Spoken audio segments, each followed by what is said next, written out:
Westminster is. You know, that big building that's down there that's looking all dilapidated? Well, that was part of the Scotch Colliery. Then when the colliery was up and running, they obviously had to find homes for the people to live in.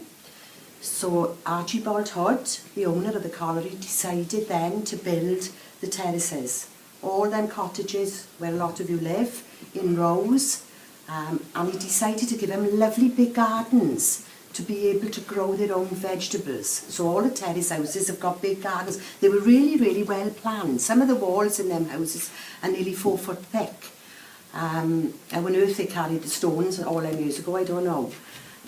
So then Archibald Hood then decided that some of the children that lived in them houses needed an education.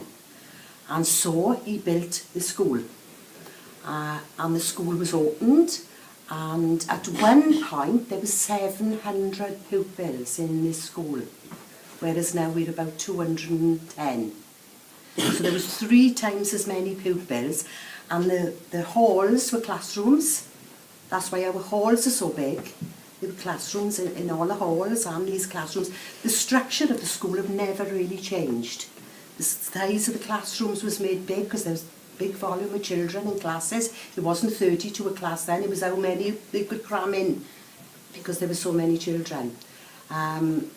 So that's really how Clunapia School started, is the collieries, Archibald Hood, and the community built around the school, which I like today.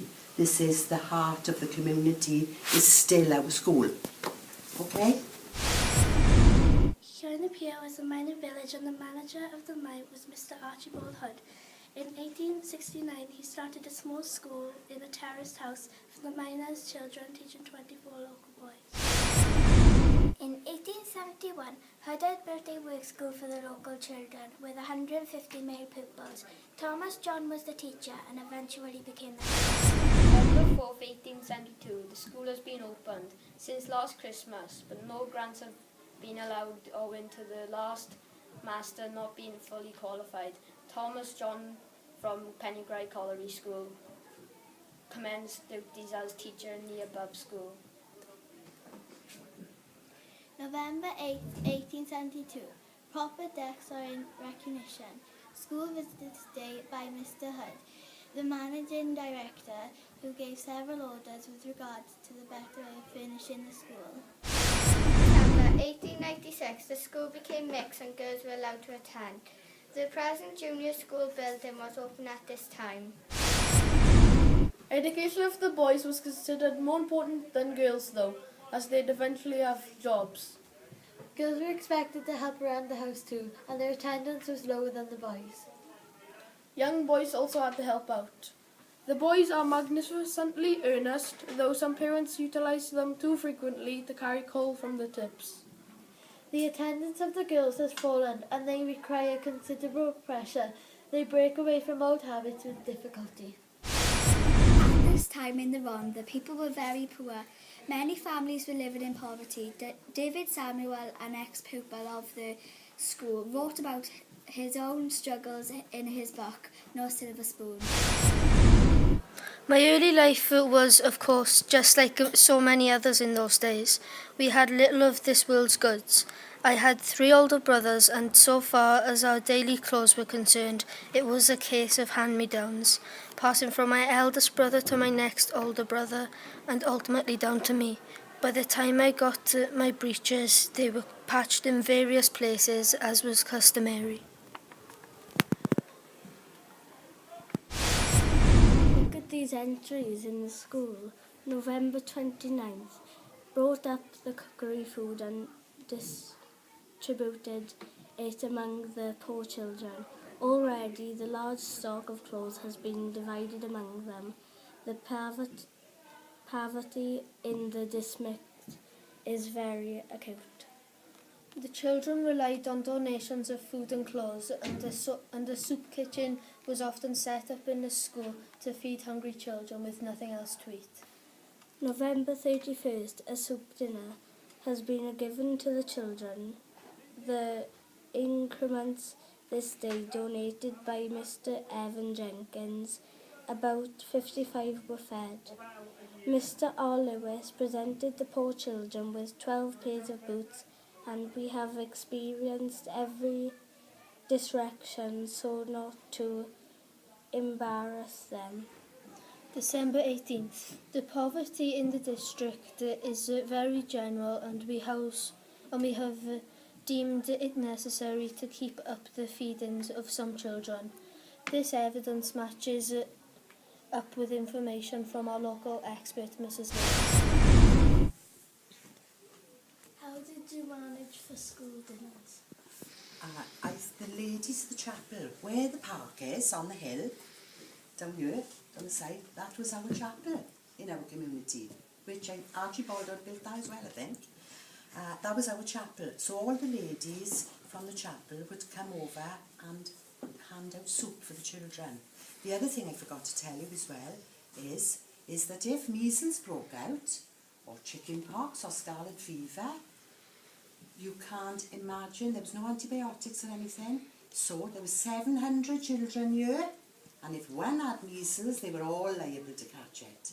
So there was outbreaks of different diseases in this school where a lot of children died because there was no medication for them, and a lot of the time the only nourishment and warm food the children had in this school was of the ladies in the chapel that opened up the soup kitchen to give them fresh soup. References to epidemics in the logbooks during the late 18th century. Epidemics are raging in Cardiff. Our neighbouring school has closed due to smallpox. Our disease includes scarlet fever, diphtheria and typhoid. There was more trouble ahead. In November 1910, miners went on strike due to poor pay and unfair conditions. This meant they had no money coming in, with no way to feed their families. Hundreds of miners gathered in Tonopandi Square to protest against the colliery bosses, and this is reflected on our logbooks. November the 8th, 1910. The attendance today has been low, 84%, owing to disturbances last night. The next day it reads, the strike riots today were very serious. About 125 tradesmen's premises were considerably damaged and many shops completely looted. Hundreds of policemen have been drafted here, and the school is in the centre of the disturbed area, unsafe for children to attend. The school has also seen 2 world wars, the first beginning August 4th, 1914. Our logbook records September 18th, 1914. The school was closed for the day by order of the director owing to the withdrawal of members of staff for the purpose of undergoing 48 hours of military training, commencing last night at 6 o'clock and ending on Saturday at 6 p.m. October 7th, 1914. Mr. D.K. Richards left at 4:30 o'clock today, having joined a university corps for military service. He was presented with a small dressing case, a pound of tobacco and £1 by the teachers. Fast forward to 1939 and war was declared against Germany again. Our logbook state September 11th, 1939, several unofficial evacuees from the London area present themselves at the school. September 18th, 1939, more evacuees admitted. Thursday 22nd, another air raid warning this morning shortly before playtime, 10:50 a.m. The all clear sounded 11:12 a.m. The children returned to school. 13th of January 1941, workmen commenced excavating under the school today for the purpose of constructing an air raid shelter for the children.